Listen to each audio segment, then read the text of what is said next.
Halo teman-teman, di sini kami akan mempresentasikan hasil review dari jurnal-jurnal yang telah kami pilih, yang kemudian kami analisis untuk mencari modifikasi perilaku seperti apa yang cocok menurut kelompok kami. Selamat menyaksikan.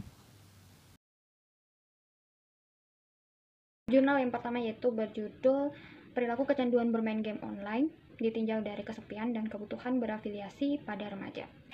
Tujuan dari penelitian ini yaitu tentu saja untuk mengetahui hubungan antara kesepian dan kebutuhan berafiliasi dengan perilaku bermain game online pada remaja. Penelitian ini memiliki total subjek sebanyak 465 orang dengan kriteria ketentuan yaitu berumur antara 13 sampai 22 tahun yang sedang atau pernah bermain game online di seluruh Indonesia. Nah, hasil penelitian dari jurnal ini yaitu remaja memiliki rentan waktu untuk bermain game itu beragam. Jadi yaitu antara sekitar 2 sampai 8 jam per hari. Nah, dalam penelitian ini ditemukan kalau remaja laki-laki itu akan bermain game sebanyak 4 sampai 8 jam per hari. Kemudian dan remaja perempuan itu akan bermain game sebanyak 2 sampai 4 jam per hari. Kemudian dalam penelitian ini juga menemukan hubungan antara kecanduan bermain game online dengan tingkat kesepian yang ada pada seseorang. Jadi pada penelitian ini itu dia ditemukan bahwa seseorang yang memiliki tingkat kesepian yang tinggi, maka mereka itu tidak berpotensi sebagai orang yang akan kecanduan bermain game online.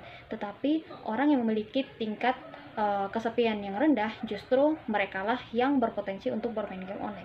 Jika perilaku ini terus berlanjut, maka hal ini dapat mengakibatkan seseorang itu kecanduan bermain game online. Nah, perilaku maladaptif yang kami temukan dalam penelitian ini yaitu adalah perilaku kecanduan bermain game online. Kenapa? Karena ketika seseorang kecanduan bermain game online, kecanduan ini akan membuat ia bermain tanpa memperhatikan waktu. Jadi sudah merugikan dirinya sendiri. Dia lupa waktu, dia lupa memperhatikan diri. Intinya bahwa itu merugikan dirinya sendiri. Nah, perilaku ini dapat kita modifikasi dengan menggunakan teknik-teknik modifikasi perilaku. Nah, untuk perilaku kecanduan bermain game online ini ada dua teknik, yaitu yang pertama ada teknik reinforcement atau teknik penguatan dan self management.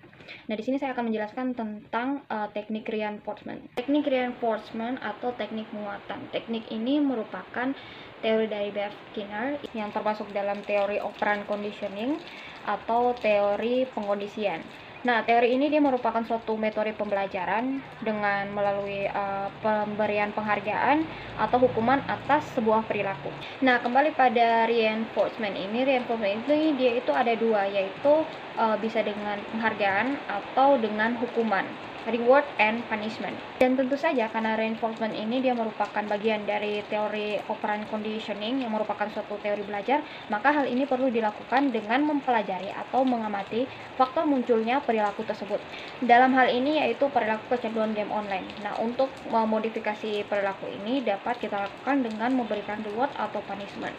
Nah, tentu saja hal ini dilakukan secara bertahap. Nah, contoh yang dapat kita lakukan yaitu orang tua itu dapat membuat jadwal atau schedule aktivitas yang dapat dilakukan oleh remaja pada saat mereka itu memiliki waktu luang. Aktivitas atau schedule itu dapat berupa sesuatu yang disukai oleh anak, misalnya dia suka musik, bermain musik, atau menggambar, dan lain sebagainya, atau aktivitas yang dapat meningkatkan potensi dari anak tersebut. Nah, jadi di situ kita memberikan targetnya itu agar seseorang remaja itu dia tidak lagi kecanduan game online. Jadi di sini dalam satu hari ketika dia tidak lagi bermain game online dan dia melaksanakan schedule yang sudah ada, maka dia dapat diberikan reward atau penghargaan. Nah, penghargaan ini dapat diberikan secara fisik atau secara verbal. Secara fisik misalnya memberikan barang ataupun makanan berupa makanan. Barang seperti contohnya dia suka bermusik dapat diberikan gitar, ataupun dia suka membaca dapat diberikan buku, dan berupa pujian lewat verbal.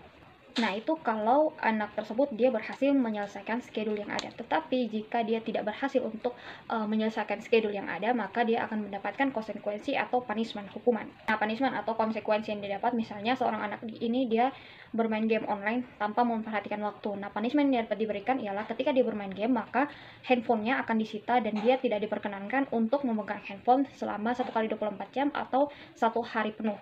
Jadi di sini anak itu akan membangun pola pikiran seperti ini. Ketika dia bermain handphone tanpa memperhatikan waktu, maka handphonenya akan disita dan dia tidak diperkenankan untuk memegang. Maka dia akan memilih untuk tidak bermain game online. Yang kedua adalah teknik pengelolaan diri atau self-management dan pelatihan keterampilan sosial. Perlu diketahui bahwa dalam melakukan modifikasi perilaku, itu sangat bergantung pada jenis perilaku apa yang ingin dimodifikasi. Sama seperti teknik yang telah dijelaskan sebelumnya, teknik pengelolaan diri ini membutuhkan andil besar orang tua dalam pelaksanaannya. Hal ini dikarenakan dalam hal pertama yang harus dilakukan dalam teknik pengelolaan diri adalah penjadwalan aktivitas subjek. Di sini, subjek dan orang tua berdiskusi mengenai aktivitas apa yang akan dilakukan subjek seharian penuh. Di sini, orang tua tidak hanya bertugas untuk menjadwalkan aktivitas subjek, tetapi juga bertugas untuk mengawasi, mengingatkan, dan juga menemani subjek terkait aktivitas apa yang harus dilakukan subjek selama seharian. Tujuan dari dilaksanakannya penjadwalan ini ialah agar subjek melakukan aktivitas yang lebih terarah dan juga efektif, agar tidak hanya terpaku pada permainan game online saja. Teknik pengelolaan diri ini juga berkaitan dengan teknik keterampilan sosial, di mana subjek akan terbiasa menyelesaikan masalahnya sendiri, yaitu masalah terkait dengan adiksi bermain game online.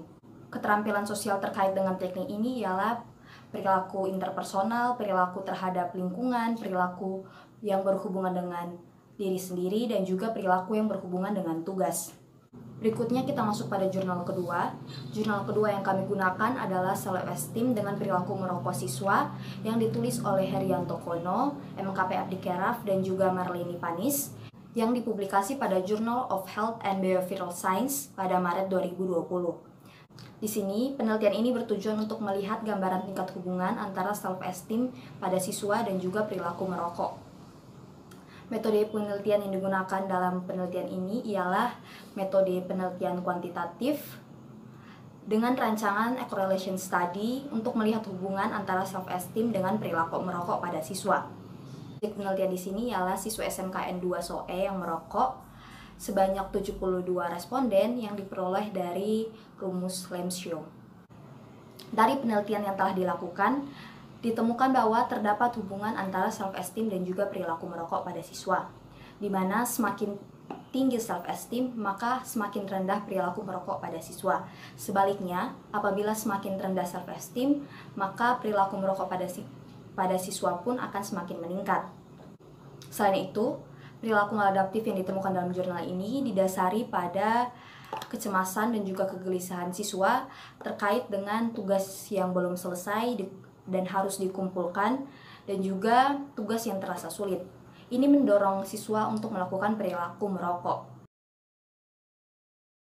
Berdasarkan pemaparan mengenai perilaku maladaptif yang dilakukan subjek, menurut kelompok kami, perilaku maladaptif tersebut dapat dimodifikasi menggunakan suatu teknik. Nah, teknik tersebut adalah teknik pemberian hukuman atau punishment. Teknik pemberian hukuman ini dapat dilakukan oleh lingkungan sekolah dan diharapkan agar subjek dapat mengurangi perilaku maladaptif yang merugikan, baik merugikan diri sendiri maupun orang lain.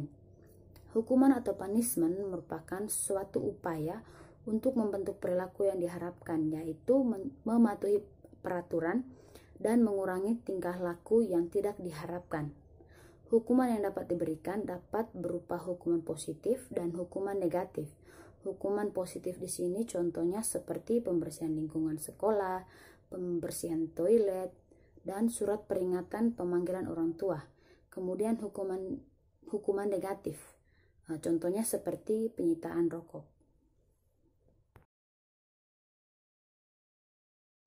Selanjutnya yaitu jurnal yang berjudul Perilaku Celebrity Worship pada Remaja Perempuan. Nah, tujuan dari dilakukannya penelitian ini yaitu untuk mengetahui perilaku celebrity worship yang dilakukan oleh remaja perempuan. Nah, celebrity worship sendiri merupakan pemujaan terhadap sosok selebriti di mana seseorang secara berlebihan terpikat dan terikat terhadap ketertarikan mereka pada selebriti.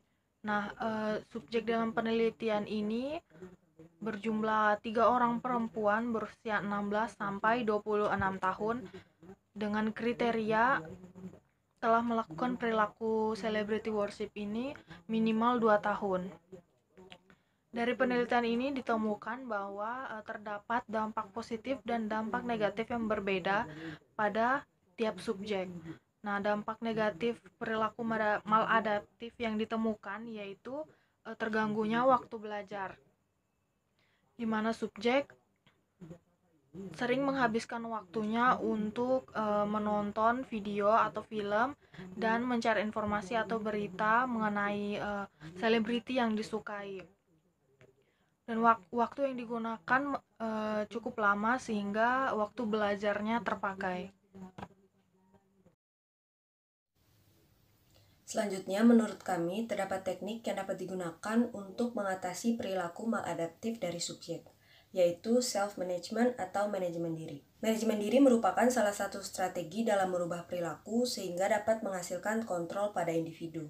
Teknik ini memiliki 4 fase, yaitu pemantauan diri, reinforcement positif, perjanjian dengan diri sendiri, dan penguasaan terhadap keputusan yang telah diambil.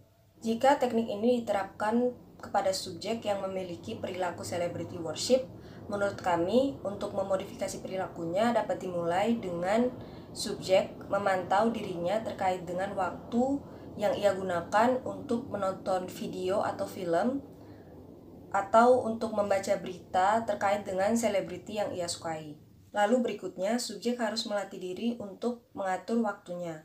Di sini, subjek harus berjanji dengan diri sendiri agar mengikuti aturan atau batasan yang telah ia putuskan sendiri. Lalu yang terakhir, subjek akan melakukan evaluasi terkait dengan usaha yang telah ia lakukan, seperti apa yang dia rasakan dan siapa orang yang paling berpengaruh selama proses ia merubah perilakunya.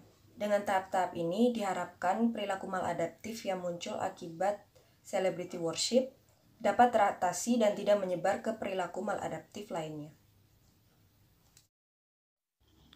Sekian presentasi dari kelompok kami. Terima kasih teman-teman telah menyaksikan video ini.